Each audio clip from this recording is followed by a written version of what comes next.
In this video, we will show you how to open a GIC account in Scotiabank. If you guys want to get started with Scotiabank, you can use the links down in the description. A GIC, a Guaranteed Investment Certificate, is fixed-term investment with a guarantee interest rates. The Scotiabank Student GIC program allows students to invest from $20,835 CAD to $50,000 CAD.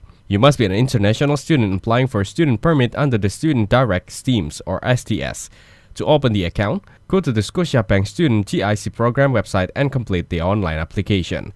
Ensure the transfer is done from an account in your name and covers additional wire transfer fees. Once Scotiabank reviews your funds, they will issue a GIC certificate which is required for your Canadian study permit application.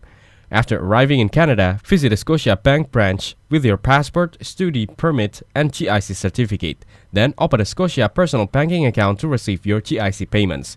You will receive $2,000 CAD upon account activation and the remaining funds in monthly installments over 12 months. So that's how to open a GIC account in Scotiabank. Make sure to use the links down in the description to get started with Scotiabank. If this video was helpful, please consider leaving a like and subscribing to my channel. With that being said, I'll see you in the next video.